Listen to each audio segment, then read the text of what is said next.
tsy atsika fa ny fahasoavan'Andriamanitra miaraka amintsika. Isika fa ny fahasoavan'Andriamanitra miaraka amintsika no izoroantsika sandrivaky sy asantsika miaraka aminy. Ny fianakaviana no taniketsa ipoiran'ny vocation. Déploie ton cœur et viens nous sauver. Délivre-nous de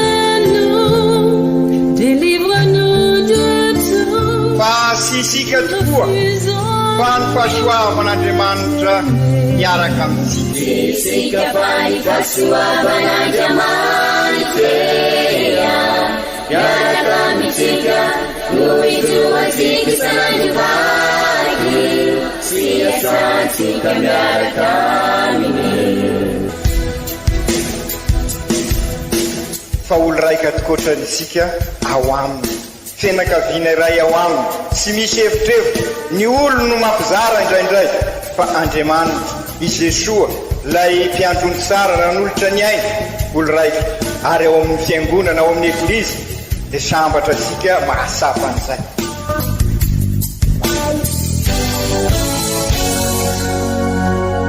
Olo araiky atsika atambatry ny fanahy masina ka miray, olo araiky ao amin'ny Kristy. Fandaram-pampianarana iaranao amin'ny son excellence Monseigneur Benjamin Marc Caramarson eto amin'ny radio Fagniry.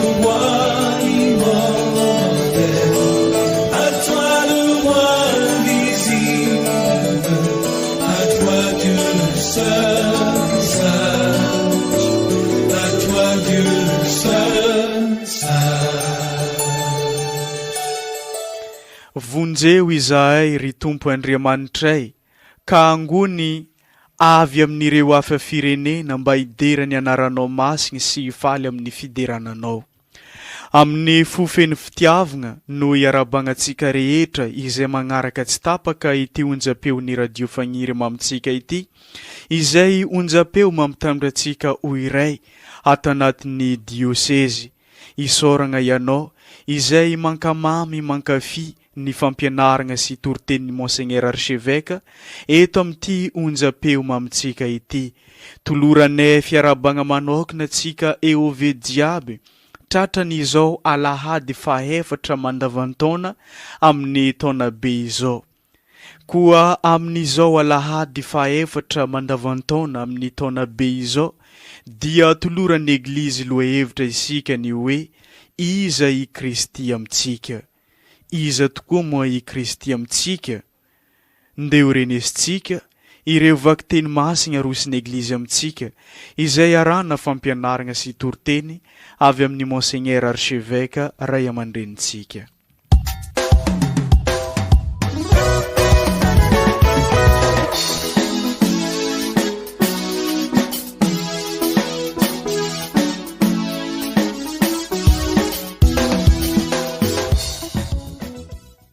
Boky Deutéronome. Tamin'izany andro izany, i Moïse niteny tamin'ny vahoaka nanao hoe: hanangana mpaminany anankiray tahakahy eo afovoanao, eo amin'ny iray firenena aminao ny Tompo Andriamanitrao. Ho henoinareo izy. Izany no nangatahinao tamin'ny Tompo Andriamanitrao tany Horeba. Tamin'ny andro nivoriana natao hoe: aoka tsy ho feo ny Tompo Andriamanitrao intsony no henoko, ary aoka tsy ahita izany afo lehibe izany intsony aho fandrao maty. De hoy ny Tompo tamiko: tsara ny voalazan'izy ireo. Hananganako mpaminany anankiray tahaka anao avy eo amin'ny iray firenena aminao izy. Hapetrako eo ambavany ny teniko, de ho lazaina amin'izy ireo ny zavatra rehetra handedeko azy. Ka raha misy tsy miheno ny teniko izay ho lazainy amin'ny anarako, dia izaho no hampamoaka azy amin'izany. Fa ny mpaminany izay enti-mpiavonavonana kosa, ka manambara amin'ny anarako ny teny tsy nodidiako ho lazainy, na miteny amin'ny anaran'Andriamanikafa, de ho faty izany mpaminany izany. Izany ary ny tenin'ny Tompo, isaorana ny Andriamanitra.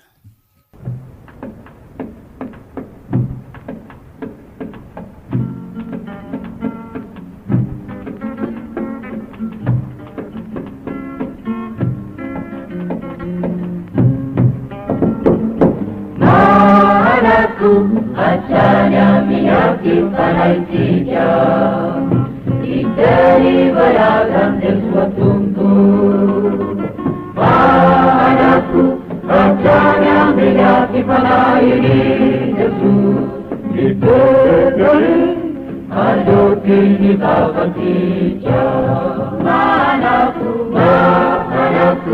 hatrany amin'ny akifanahiny Jesu iteny alokiny vavatsika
Vaky teny masina faharoa taratasy voalohany masinday Paoly apôstôly ho an'ny kristianina tany Korinto nalaigna ao amin'ny toko voalohany.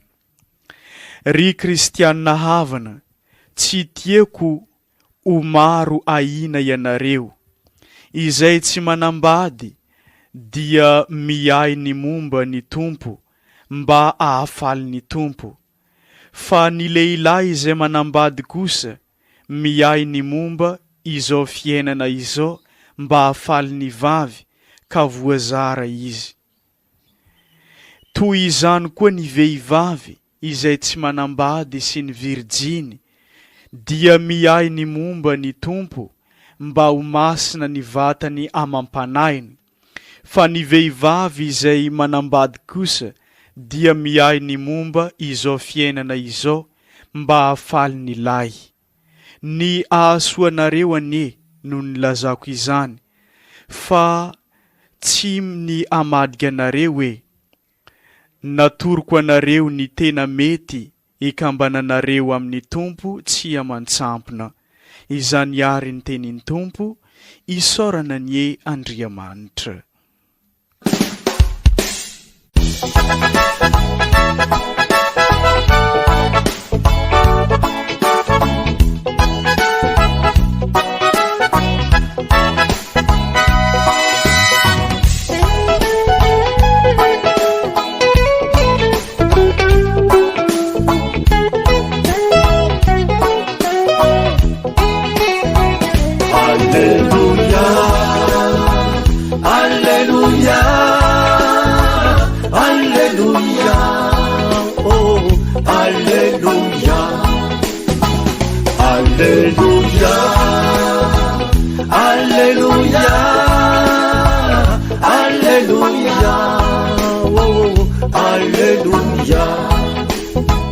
Io mba tsika mianakavy ny tompo ho tanteraka tokoa ane izany.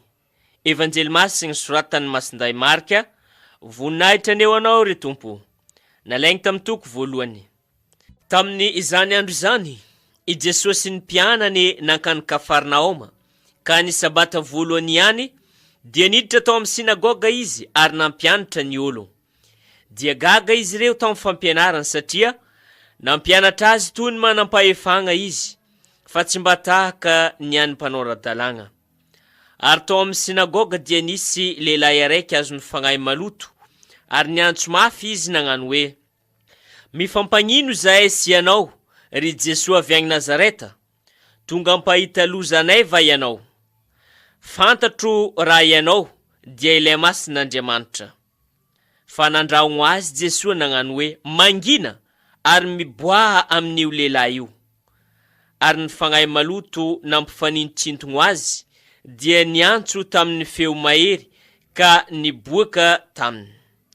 Ka gaga ny ologno rehetra ka nifampilaza hoe: ino ty?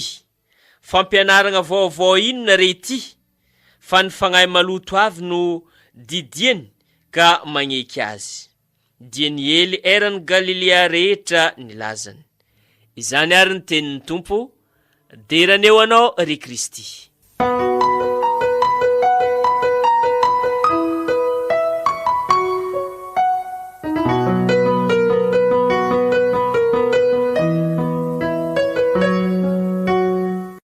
Ry kristianina ava malala, mitoto koa ny fandaliana-ponoana amin'izao vaninandro mandavataona zao.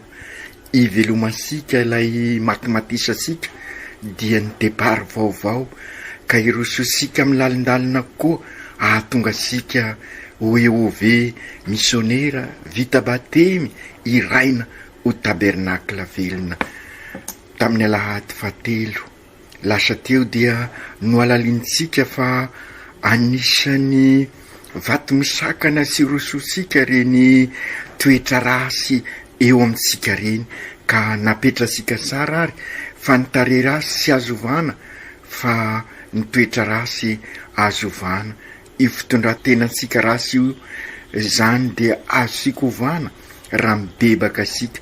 Io lalazaisika hoe changement radical de comportement, fivampenitra mahery vaika eo amin'ny fitondrantena ataosika.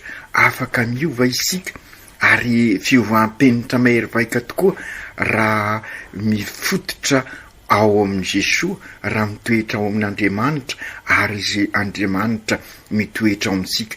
Raha miova ho sara ny fitondrantenantsika dia miova ho sara ny fifandraisasika amin'ny lafiny rehetrarehetra, zany hoe araky ny naharian'Andriamanitra asika hatramin'ny voalohany amin'izay, ka miova tokoa ny fifandraisasika amin'ny zavaboary, ka mivelona amin'ny vocation-sika hatramin'ny voalohany sika. Dia sinona zay fa natao ho mpiambina, ho mpikolokolo, ho mpikarakara an'io zavaboary io sika. Ary raha voakarakara sika, raha vo amsika sara, raha vo aro sika sara ny zavaboary, dia mivelatra sara zay vocation sika zay, ary dia tanteraka ny maha zanak'Andriamanitra sika, maha endrik'Andriamanitra sika, ka hamokatra voasara sika, ka ho feny fahafaliana sy fiadanana ny fiainansika. Ary ao anatin'ny titranombe iombonana ity mitomboka eo anivon'ny fianakaviana, eglizy kely zany ezaka ataosika zany,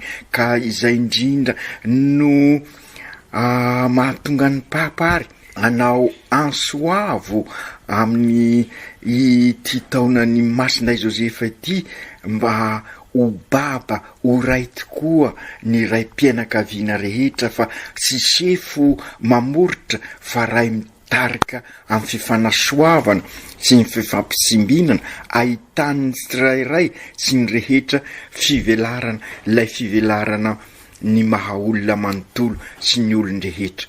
Ka amin'izao Alahady sotra fa 4 mandavataona zao ary dia apetraky nyreo vaky teny amintsika ny fanontaniana azo lazaina fa fototra iza marina moa i Kristy ho asika, ary inona no anjara toeran'ny Kristy eo amin'ny fiainansika. Mitoetra ao amin'ny Kristy tokoa ve isika ary Kristy mitoetra ao amintsika izy ve no fikirasika ka hitondra antsika amin'ny tena famonjena sy hampamokatra ny fiainansika ka azahoasika ny fiadanana sy hafaliana feno. Ireo no fanontaniana tiany Eglizy alanintsika amin'ny alalan'ireo vakiteny telo izay arosiny amintsika amin'izao alahady faefatra mandavataona zao. Miankina amin'ny valiteny arosika no ahafahasika mametraka safidy araka ny lazaisika io safidy io sarobidy amin'izao fotoana anaovasika départ izao sy ho tanteraka tokoa ny départ vaovao raha sy matotra ny safiditsika sy afaka isafidy nefa sika raha sy mazava amintsika iza marina i Kristy. Ny bokin'ny Deutéronome amin'ny vakiteny voalohany ny mamaritra amintsika hoe inona natao hoe mpaminany, inona no ilana ny mpaminany eo amin'ny fiainansika. Averimberisika matetika fa sady reny no mpampianatra ny Eglizy mpaminany ny Eglizy ary zany ny mahatonga azy manoro lalana antsika. Inona tokoa moa ny mpaminany dia izay olona miombona amin'Andriamanitra ka mahalala ny sitrak'Andriamanitra ka manoro azy amin'ny mpiarabelona sy hoe mahafantatra ny ho avy. Izay manko ny ao an-tsaisika rehefa miresaka mpaminany averisika matetika io. Ny mpaminany sy hoe mahafantatra ny ho avy izy fa mahalala ny sitrak'Andriamanitra ka mampianatra amin'ny manodidina azy ny sitrak'Andriamanitra anatanteraka azy. Zany hoe no ny fiombonany amin'Andriamanitra io dia mahalala ny sitrak'Andriamanitra izy ary dia manatanteraka izay eo amin'ny fiainany ary manambara an'izay amin'ny manodidina azy. Izany indrindra ry kristianina ava-malala no azo lazaina fa sy misy amin'izao andro iainantsika izao. Mety ho maro ny mpaminany milaza an'izao sy izao fa sy nisy lay mpaminany manambara ary mitarika amin'izay lalana izy rosika anatanteraka ny sitrak'Andriamanitra izay. Ary dia araky n'io bokin'ny Deutéronome io dia sy nisy koa izay tamin'izay fotoana izay ka natonga ny vahoaka ny monomonina tamin'Andriamanitra sy hoe sy nanao ny asany Moizy fa maro ny olana nisy tamin'izany fotoana izany ka sy arany sony ny miatrika azy. Mampasay isika zao andro misy asika zao zany ary io no mahatonga ny papa milaza efa nilazaisika teo fa mila baba mila ray izay ny mpaminany hitarika ny olona amin'Andriamanitra. Andriamanitra nilaza tamin'ny alalan'ny Moizy hoe anangana mpaminany anankiray tahaka ahy eo afovoanao eo amin'ny ray firenena aminao. Ny tompo Andriamanitra ny mpaminany dia ilay mitondra ny tenin'Andriamanitra, mitondra ny sitrak'Andriamanitra, mampita azy amin'ny hafa mba hanova ny fiainansika ka hananana fitondratena araky ny lalàny Andriamanitra, araky ny sitrak'Andriamanitra, araky ny tenin'Andriamanitra. Manahirana ny olona io amin'izao fotoana izao ary dia izay no mampanahirana ny olona ny papa satria sy misorona ny papa ary dia izay koa no mahatonga ny masinday Paoly mamerimberina matetika hoe sy izay afaly ny olona no tadiavina fa ahafantaran'ny olona an'Andriamanitra ary dia izay no anjaran'ny Eglizy ahafantaran'ny olona an'Andriamanitra ary dia izany koa no baba andrasan'ny papa eo anivon'ny fianakaviana, baba hitarika ny olona, anabe ny olona ahatonga azy olona araky ny sitrak'Andriamanitra. Sitrak'Andriamanitra isika raha midera sy manome voninahitra azy amin'ny fiainansika manontolo. Araky ny voalaza sika rehefa miresaka fianakaviana isika dia sy ny hoe akohonana ao an-trano ihany, le tokantrano ihany, raha izanaka sy reny fa fianakaviana izay akohonam-piainana mampivondrona olona ka ny faratampony amin'izany dia ny firenena. Mila mpaminany mitarika azy ny fianakaviam-ben'Andriamanitra, mila ray, mila baba ho isika ary io ny fampianarana amin'ny vakiteny voalohany ao amin'ny bokin'ny Deutéronome. Aokary anararoatra izao vanim-potoana izao sika andalina ny finoansika izany hoe ieno ny feon'Andriamanitra tahaka nataon'ireo vahoaka tamin'izany fotoana izany ka nasapy izy ireo fa toteny eo amin'ny vahoaka i Jesoa ary izay ny atao hoe baba ny olona raha toteny zany hoe manambara ny marina mety mamparary zay fa tsy maintsy ambara ny marina ary ty zany ny mpaminany sandoka dia ny mitarika sika ivaringarina any ankady fa ny mpaminany mitondra sika amin'Andriamanitra no ilaina amin'izao fotoana izao. Ny eglizy koa dia andrasa sika mba hitoraka izany ho totenany ny eglizy ary de zay mila fibebahana ihany koa ny eglizy fianakaviam-ben'Andriamanitra. Zany ihany koa no androasana amintsika siraray avy ka ampamokatra asika tahaka an Jesoa, izany no andrasana amin'ny ray baba ho toteny amin'ny ankonany amin'ny fianakaviana. Aza gaga fa misy ny sy manao ny dingana na sy manaiky anatanterahasika anao an'izany dingana izany iroso amin'ny lalindalina koa maro ny miaina sy natoky ny fampianarana nataon'i Jesoa fa araky ny fantatra sika sy nanao ny dingana izy zany hoe nanao ny safidy ahafahany manao départ sy nandray ny tenin'i Jesoa izy na de nafinaritra azy ary zany fantatra sika izany. Maro koa ireo zay lina ny eno an Jesoa ny eno ny fampianarany kanefa sy nanao ny dingana ka izay indrindra koa ary aoka isika mba anatanteraka izay dingana izay fa maro zay mety isarika sika ivily lalana ka ny zavatra tadiavina amintsika tokoa ary amin'izao fanombohan'ny taona izao, amin'izao fanaovasika départ vaovao izao, na ho rendrika isika na ho tafita hoy ny papa de oka anao safidy matra raha sy zany dia ho tarity ny lozikin'izao tontolo izao sika ka izy no anjaka amintsika ka izay no mahatonga amintsika milaza hoe tratry ny fanonganam-panjakana isika. Enitsika sara tao amin'ny evanjely fa na ny demony aza dia nanaiky an Jesoa.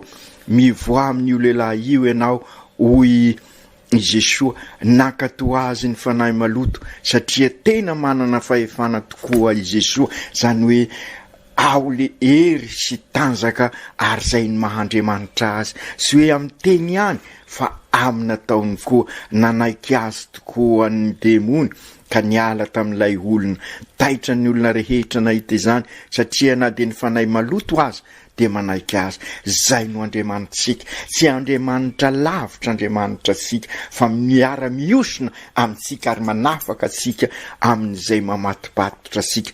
Ny fianarana azy sika soaina ary amin'izao alahady faefatra raha manao ny fandaliana-pinoana isika ka irososika amin'izay dingana izay ka ho fianakaviana miara mivavaka, miara mandalina ny finoana, fianakaviana eglizy kely miara mikolokolo ny zavaboary ka mametraka sara lay kolotsaina mikolopolo araky ny vocation sika hatramin'ny voalohany ary araky ny afatra ny papa ka hitondra sika amin'ny fiadanana sy ny fandriam-pahalemana de oko raisika lay afatra ambaran'ny masindahy Paoly amin'ny vakiteny faharoa raha miombona amin'ny tompo tokoa isika de gasaka mandrakariva ny momba azy. Izay ny lalana ahafahasika mametraka n'ilay safidy ary ahatonga sika anao changement radical de comportement, anao an'izay fivoampenitra mahery vaika izay ka amin'izay dia afaka mametraka an'ny dingam-piainana eo amin'ny fiainansikasika ka eroso lalindalina koa hatrany ary dia ahay idera sy ankalaza an'Andriamanitra isika. Manana modely isika, manana mpivavaka mitovy amin'ireo mpaminany araky nefa fantatritsika dia ao anatin'ny taonany masinday Joseph sika modely amintsika i masinday Joseph amin'ny fankatoavana ny sitrak'Andriamanitra ka raha efa nanao ny safidy izy dia niova tanteraka ary dia nanavitra ny fianakaviana masina izy de tena piaro ny fianakaviana masina ary de zay ihany koa matoky azy sika fa izy no mpiaro ny eglizy eran-tany mpiaro an'izao tontolo zao ary noho ny izy nankato ary nanatanteraka ny sitrak'Andriamanitra no nafany aro ny fianakaviana masina ary de lasa izy tany Ezipta nitondra ny fianakaviana masina. Zay ny ray, zay ny mpaminany, mila ray, mila baba tahaka izany ny fianakaviana anavitra azy amin'izao andro sarotra izao. Lehilahy marina ihany koa i Josefa ka sy ny salasala ny aina tamin'ny fahamarinana araky ny averimberisika matetika matoa mahantra ny firenensika dia sy hoe izy sy manan-karena araky ny afatry ny eveka, sy hoe izy sy manana mpanao politika, sy hoe izy sy manana manam-pahaizana, fa ananan'ireo fa matoa izy mahantra de satria mahantra olo marina. Ka izay koa mila ray baba marina isika afaka hitarika ny fianakaviana eo anivon'izao andro sarotra izao. Ao karisika fianakaviana eglizy kely hiara hivavaka andalina ny finoansika atonga sika iay mandrakariva ny momba ny tompo mba ho masina isika araky ny voalazan'ny masinday Paoly, masina isika raha eo anivosika i Jesoa satria resy ny Jesoa ary de angina ny demony araky ny voalaza ao amin'ny evanjely. Raha miombina amin'ny Jesoa isika dia ahasapa fa isika no missionnaire amin'izao fotoana izao, isika no Kristy mpiarabelona amin'olona, ka ahasapa fa ny fiainana ao amin'ny Kristy no fiainana ahitana ny tena fivelarana ny maha olona manontolo sy ny olon-drehetra ka hitondra amin'ny asambarana sy ny fahafaliana. Kasehontsika amin'ny fiainansika ary fa nanao safidy sika ka niovy isika amin'ny lalan'ny fambolena araky ny voalaza sika teo, ny kolosaina mikolokolo ary ambarasika voalohany indrindra izay kolosaina mikolokolo zay amin'ny fikolokolosika sy ny fikarakarasika ny zavaboary fianakaviana eglizy kely miara mikolokolo sy miaro ary miambina ny zavaboary ka hiezaka amboly kakazo tokoa isika no sady hiaro ny tontolo amitsika ka amizay ho dioseze mainsy tokoa ny diosezesika. Ry Jesosy Tompo fahasoavana tokoa zay fiaonana aminao sy ny fiaonana amin'ny teninao, fahasoavana ny mahalalanao ary ny manaraka anao no asambara satria mitoetra ao aminay ianao ary izahay ao aminao, ka amizay rehefa ao aminao izahay sy izahay ao aminao ary zay ny dikany hoe communion raisinay isaky ny mandray communion dia miova izahay ka amizay amokatra ny fiainanay ka sy anompo zavatra hafa isony zahay fa ianao irery ihany ny tomponay ary ianao iay anay amin'ny fiainanay manontolo. Ka raha manao ny asan'Andriamanitra tokoa izahay dia Andriamanitra anao ny asanay ka manatanteraka ny sitraponao izahay amin'ny ataonay rehetrarehetra, ka na inoko idona na inoko hiatra dia ifanasoa izahay, ifanantsara, ifanasoa, ifampisimina, ampio izahay mba hiroso amin'ny lalindalina kokoa hatrany amin'ny fivelomana ny finoana, ampio ny ray rehetra sy ireo tompona ndraikitra rehetra mba hakatahaka ny masinday Josefa hirosaka amin'ny fianakaviana eglizy kely ny fahasoavanao ka zary itoerana hitondra amin'ny tena fivelarana tokoa ny fianakaviana zay sapa ankehitriny fa misedra ny tena mafy. Ry Kristy zokinay eo efa nampahafantarinao anay tokoa ny alehibe ny asa nandrananao tety an-tany dia ny andresy ny rasy ary dia mibaribary izay ao amin'ny evanjely sapanao fa tena miasa mafy ny rasy ankehitriny fa amin'ny alalan'ity arety mandoza ity, amin'ny alalan'ity valarany aretina mantady anapotika anay ity, koa mba atovy sapanay, atovy sapan'ny olona rehetra mahita ny ataonao sy mandre ny teninao, fa ianao no hoany mpamonjena, ianao lay mpaminany manatanteraka ny sitrak'Andriamanitra, ianao manambara fa ianao ny lalana sy famarinana ary fiainana. Ry Jesosy Tompo, mitoera re eo afovoanay, ka ianao no ampamokatra ny fiainanay mba ho fiainana misy an'Andriamanitra tokoa ny fiainanay, ka amin'izay ikasaka mandrakariva ny rariny sy ny hisiny zahay, ny fahamarinana, ny fifankatiava. Amin'izay na inona ataonay sy teninay dia mba ho fampitrahofana ny finoana sy ny fiainana andavanandro. Ry Masiny Maria, renin'Andriamanitra, renin'ny Eglizy, Masindray Josefa, ray mpitaizan'i Jesosy, ray mpiaron'ny Eglizy eran-tany, mivavao amin'ny fianakaviana, mivavao amin'ny ray rehetra mba hasapa tokoa ny vokasiony ny ray sy ny tompona andraikitra rehetrarehetra. Aoka tanteraka izany amin'ny anaran'ny ray sy ny zanaka sy ny fanahy masina. Amen.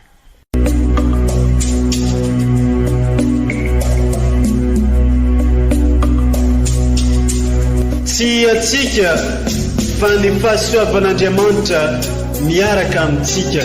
Isika fa ny fahasoavan'Andriamanitra miaraka amintsika no izoatsika isandrivaky, sy asantsika miaraka aminy. Ny fianakaviana no taniketsa ipoiran'ny vocation.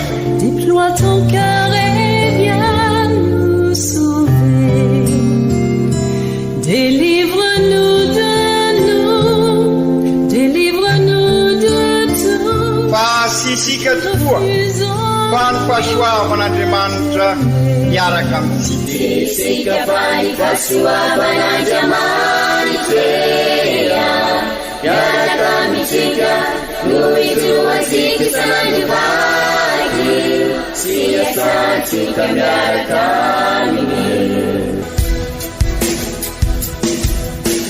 Fa olo raika atokotran'isika ao aminy, fianakaviana iray ao aminy, tsy misy hevitrevitra. Ny olo no mampizara indraindray, fa Andriamanitra i Jesosy lay mpiandrony tsara ran'olotra ny aina, olo raika.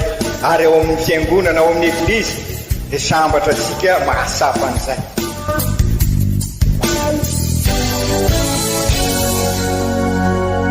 Olo araiky atsika atambatry ny fanahy masina kamiray, olo araiky ao amin'ny Kristy. Fandaram-pampianarana iarahana amin'ny son excellence Monseigneur Benjamin Marc Caramarson eto amin'ny radio Fania.